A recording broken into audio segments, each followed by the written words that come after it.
Bonjour amis scorpions, je suis très heureuse de vous retrouver pour les énergies du mois de mai. Alors j'espère d'abord que vous allez bien, que vous avez passé un bon mois d'avril. Et là on va voir si le mois de mai va être aussi bon, si en tout cas votre mois d'avril a été agréable ou beaucoup mieux pour ceux qui attendent des évolutions positives. Alors, nous allons voir avec le tarot des magiciens et après avec le tarot des anges de Dorine Virtue pour le message général.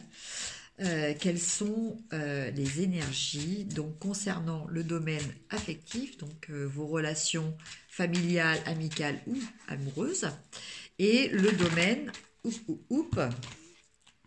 et le domaine des activités, donc qu'elles soient professionnelles ou dans le cadre d'une association, d'un club, etc. Alors, les énergies donc pour les scorpions au mois de mai. Alors, donc je tire 3 cartes. Alors, première carte, nous avons la reine de coupe. Deuxième carte, nous avons le 3 de pentacle. Et troisième carte, nous avons le roi de bâton.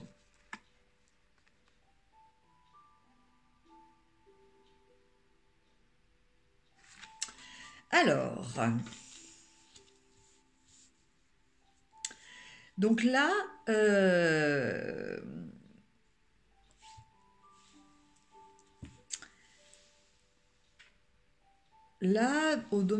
dans le domaine affectif, pour vous les scorpions ce mois-ci, il va falloir intégrer que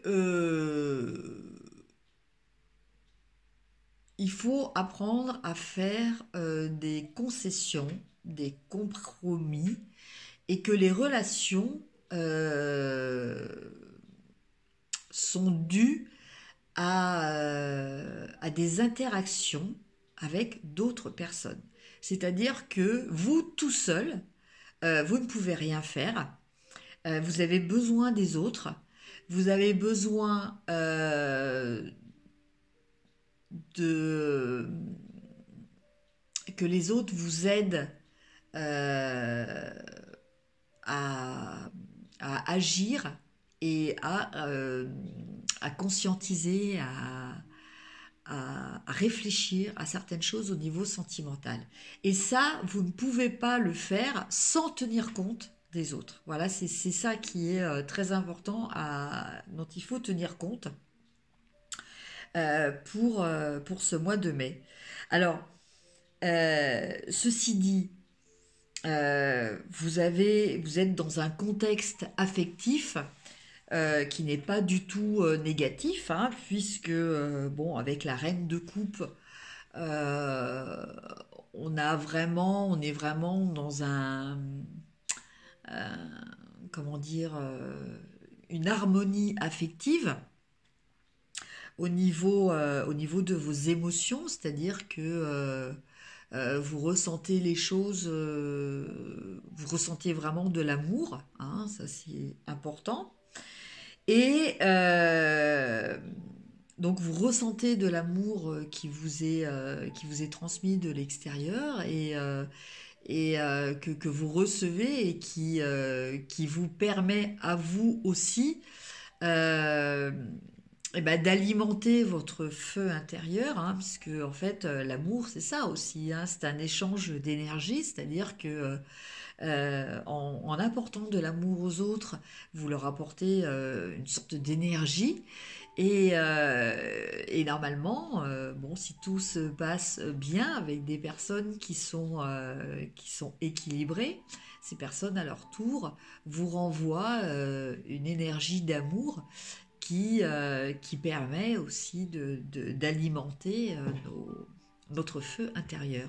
Donc, Donc là, voilà, ce qui est très important, surtout de retenir, c'est cet échange. C'est de ne pas oublier cette notion d'interactivité nécessaire dans les relations. Voilà. Alors peut-être ne pas aussi accepter des relations qui sont unilatérales, hein, et ne pas être trop dans cette attente. Donc quelquefois, posez-vous la question si vous n'avez pas pleinement ce que vous attendez, ce que vous espérez. Réfléchissez à ce que vous vous donnez déjà en premier. Parce que pour donner, il faut recevoir. Voilà, ça c'est la règle fondamentale à laquelle on ne peut pas échapper. Et donc c'est vrai que quelquefois, quand on ne reçoit pas, on se pose en victime en se disant oui, je ne reçois pas, je ne reçois pas, je ne reçois pas. Mais en fait, on se met pas forcément, on se remet pas forcément en cause en se disant bon, ok, je ne reçois pas, mais moi, qu'est-ce que j'apporte? Qu'est-ce que je donne? Et ça, c'est très très important.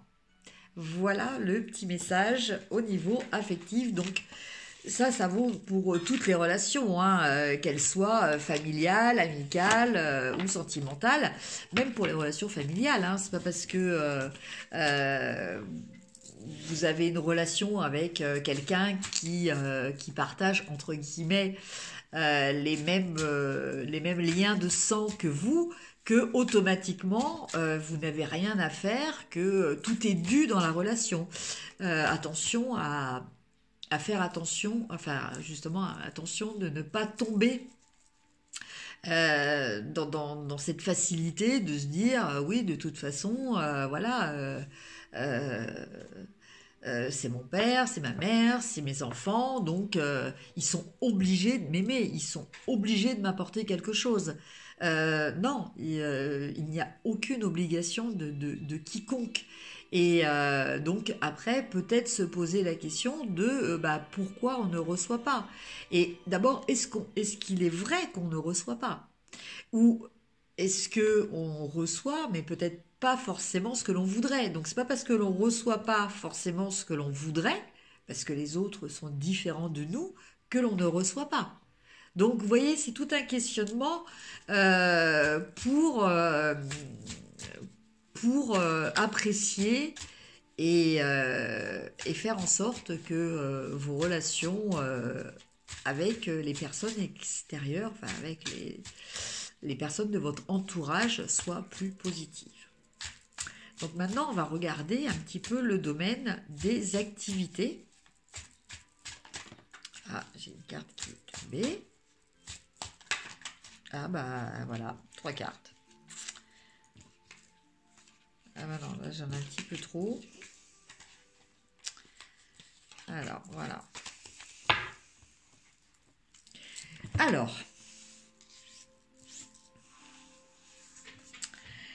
Alors là, qu'est-ce que l'on a? On a l'as de pentacle. On a encore le roi de bâton qui est là.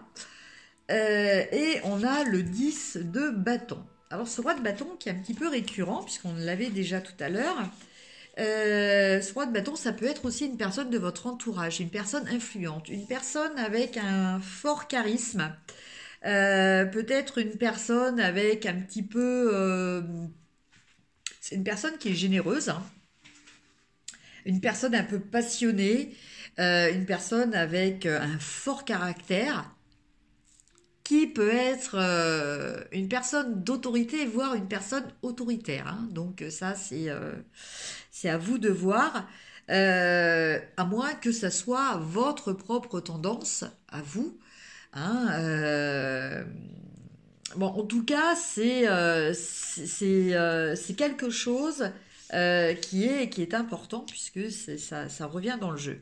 Donc là, au niveau activité, pour vous, pour ce mois de mai, on ressent donc soit cet appui, parce que c'est le roi de bâton, c'est aussi quelqu'un de protecteur. Hein. Donc, soit on reçoit cet appui, cette sécurité de ce personnage, euh, qui va nous permettre, je parle de sécurité, parce qu'on a l'as de Pentacle. L'as de Pentacle, il nous parle de réussite au niveau matériel. Euh, donc, alors, soit c'est vous qui avez ce fort tempérament qui vous a permis justement de réussir, ce tempérament de battant, ce tempérament de quelqu'un qui est toujours dans le challenge, c'est-à-dire, voilà, pour vous, tout est perfectible, je peux toujours faire mieux, je veux toujours progresser, je veux toujours plus. Sauf que là, le message que l'on va vous dire, c'est que attention de ne pas, comment dire, outrepasser vos capacités. Alors, ça ne veut pas dire que vos ambitions risquent de ne pas pouvoir être menées à terme parce que vous n'en avez pas les capacités, c'est pas du tout ça.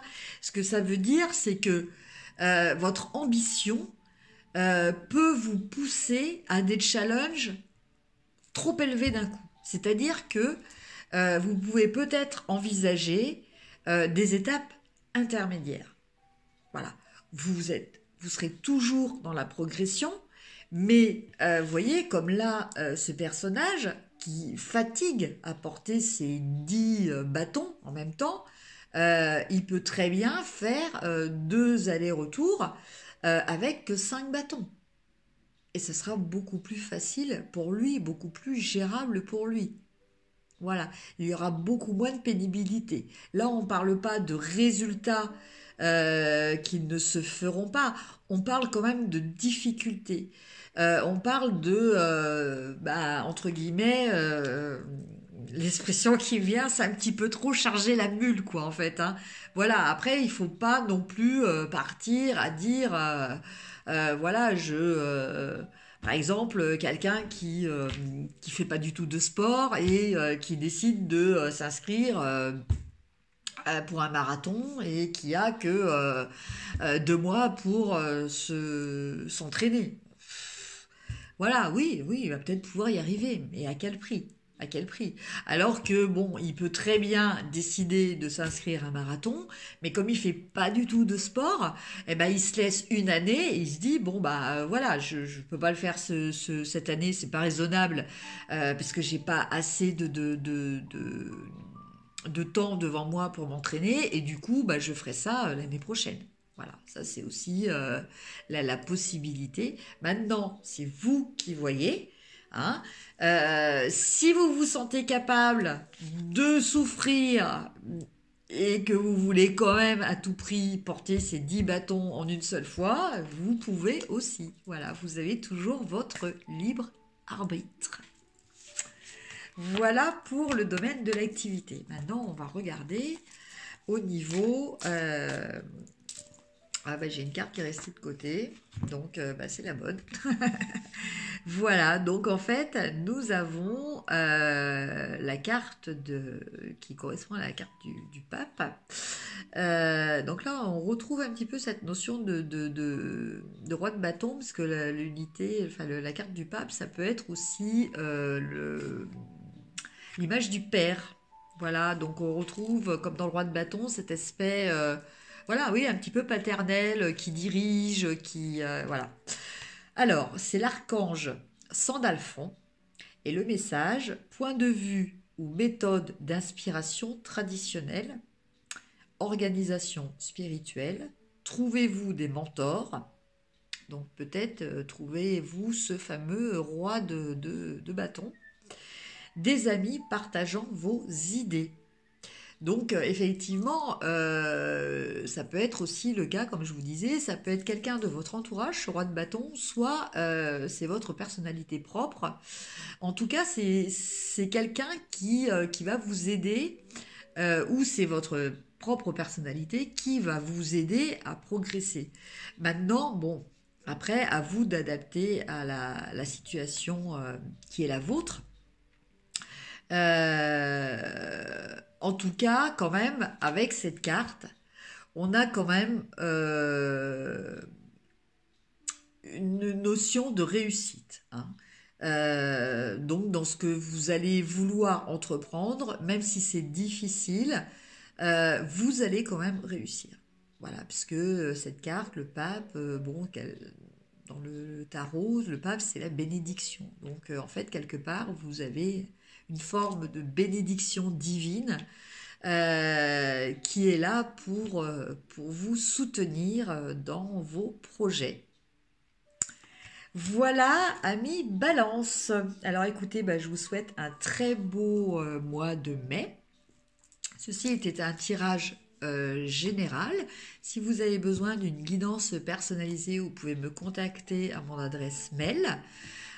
Comme je lance officiellement mon activité, je peux aussi vous proposer maintenant des soins énergétiques par les pierres. Donc, ce sont des soins énergétiques que je pratique à distance, aussi bien sur les humains que sur les animaux. Et je peux vous proposer aussi de la communication animale, hein, au cas où vous auriez une problématique avec votre animal à solutionner. Je peux vous y aider aussi. Voilà, n'hésitez pas à liker, à partager et un petit commentaire me fait toujours plaisir. Merci, bon mois de mai, je vous embrasse. Au revoir.